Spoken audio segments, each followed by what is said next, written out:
Salut les amis! Je vous fais cette petite vidéo juste pour partager sur ce qui m'est arrivé hier. En ce moment, j'attire pas mal de pervers narcissiques, enfin en ce moment, parce que tellement gentille et tellement le cœur ouvert et bienveillante et pleine d'énergie, que du coup c'est ça qu'ils recherchent. Ils recherchent de la nourriture énergétique, ils recherchent des personnes qui sont fortes, qui sont solides, qui sont bienveillantes, qui sont gentilles, pouvoir se connecter à nous en fait et nous voler notre énergie. Et donc hier, j'ai rencontré cette personne, un homme fort charmant, mais en fait j'ai été suffisamment avertie et comme j'avais fait 2 vidéos sur les pervers narcissiques la semaine dernière, on va dire que j'avais tous les traits de caractère en tête et toutes les méthodes d'approche en fait et de manipulation qu'ils ont l'habitude d'utiliser. Comment voir venir un pervers narcissique?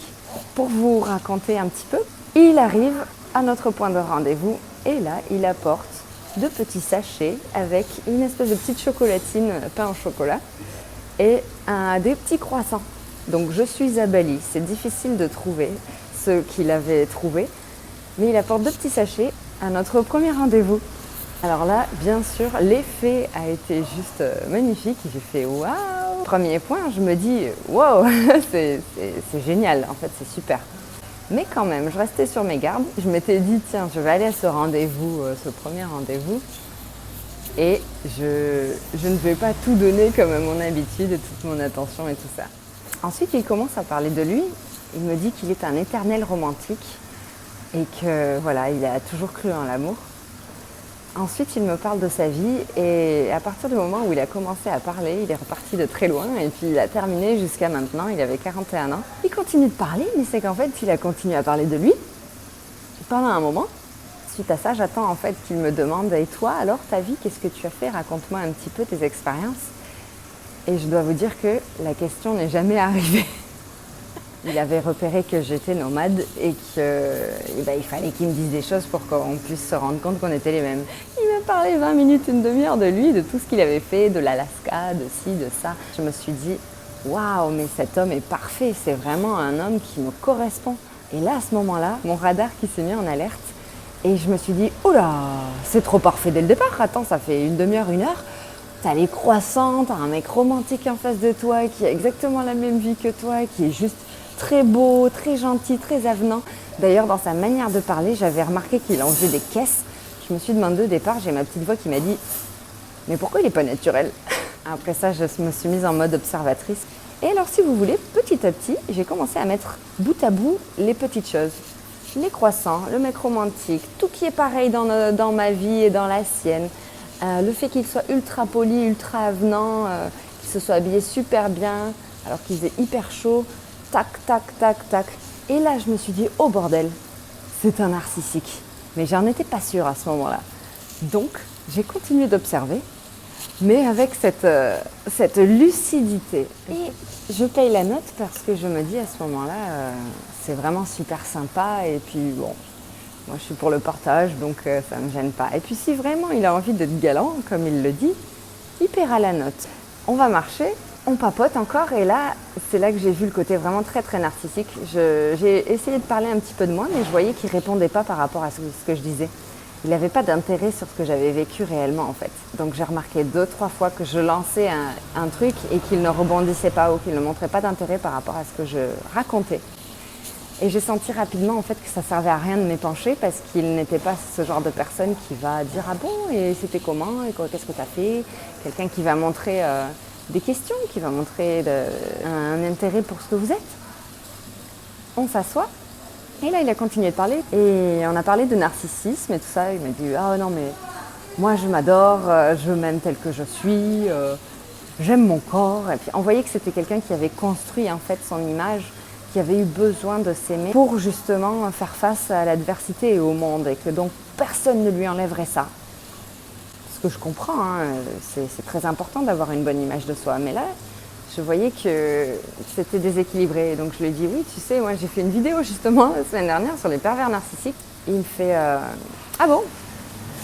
Et j'ai dit, oui, oui. Et justement, tu vois, le problème des pervers narcissiques, c'est qu'ils ne se rendent pas compte qu'ils le sont.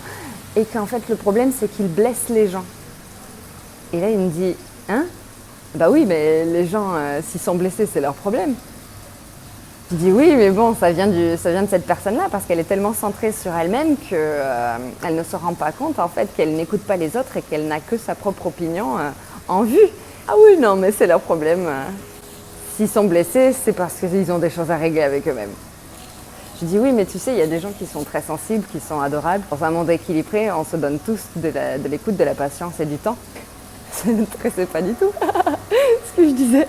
Il continuait de ne pas me montrer beaucoup d'intérêt sur qui j'étais et de faire semblant en fait de faire correspondre toutes ces histoires de vie avec les miennes. À un moment donné, il a utilisé le nous, comme l'habitude des pervers narcissiques, ils utilisent le nous dans les phrases. Oui, nous on est comme ça, tu sais, on voyage beaucoup, donc et je lui dis attends, qui ça, nous? Je lui dis ah non, tu sais, moi, ne me mets pas dans la même case que toi, on ne se connaît pas. Et là, il m'a regardé perplexe, genre. Alors j'écoutais, mais sans écouter, je rigolais à l'intérieur. Je me disais, oh là là, mon coco, je t'ai démasqué et tu peux faire ce que tu veux, c'est trop tard. Et vient le moment de payer la note. Et comme vous savez, les pervers narcissiques ont un rapport assez particulier avec l'argent. Et là, en l'occurrence, il a fait tout un simagrée pour payer la note, les 2 noix de coco qui coûtaient 30 000 roupies, ce qui fait 2 euros. Et hop, il ouvre, on voit qu'il regarde, il compte les billets. Il fait très très sérieux, genre comme s'il avait payé une note à 80 euros, vous savez. À la fin, il m'a demandé, parce qu'il n'était pas sûr en fait de s'il m'avait dans la poche ou pas. Oui, donc on se reverra ou pas, enfin je te laisse décider. Il attendait bien de voir ma réponse, vous savez, pour savoir s'il avait bien joué son rôle en fait, s'il avait bien rempli le rôle du mec avenant, gentil, qui amène un petit cadeau dès le départ, regarde, comme je suis galant et comme je t'ai dit, je suis romantique. J'avais pas envie de rentrer dans son jeu. Bah, il était très beau, il était très gentil, donc c'est vrai qu'on a du mal à se dire qu'un mec pareil, ça peut vous détruire. Il m'écrit un petit message une demi-heure après que j'étais au téléphone, donc je vois le message qui arrive et puis un long message comme ça, et puis je le lis à peu près qui dit... Ça disait, oui, je crois que j'ai reçu 20 messages. Il y a plein de gens qui essayaient de me contacter vu que j'étais occupée. Je termine un petit peu tard avec mes appels et là, le message, il l'avait supprimé dans WhatsApp. Il a dû compter les minutes où je n'ai pas répondu. Ça a dû devenir l'angoisse à l'intérieur. Et du coup, il s'est dit, ah bah c'est bon, elle n'a pas répondu, elle en a rien à foutre, j'efface. Voilà. Le pervers narcissique est vraiment, en fait, il a confiance en lui en façade, mais il n'a pas confiance en lui au fond. Il a un manque cruel d'estime de soi, donc c'est pour ça qu'il crée un ego surdimensionné et un côté très très narcissique où il a besoin que tout tourne autour de lui pour se sentir exister.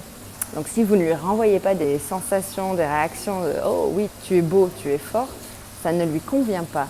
Donc il faut savoir qu'il va toujours en fait mettre le grappin sur les gens qui vont lui accorder du temps, de l'attention, de la gentillesse, de l'écoute active. Leur énergie, c'est de la nourriture énergétique, littéralement. Faites très attention. Les mirages, ça n'existe pas. La perfection n'existe pas. Le mec qui paraît trop parfait dès le début et qui vous dit tout ce que vous avez envie d'entendre ou qui se ramène avec un cadeau, c'est parce qu'en fait, il a une mission. Et la mission, c'est de vous plaire, c'est de vous mettre dans sa poche et de vous attendrir. C'est de vous faire tomber et de vous mettre en confiance. Voilà, c'était ma petite expérience du pervers narcissique, si ça peut en aider certains d'entre vous à ne pas vous faire piéger. Je vous embrasse bien fort, je vous dis à bientôt pour une prochaine vidéo.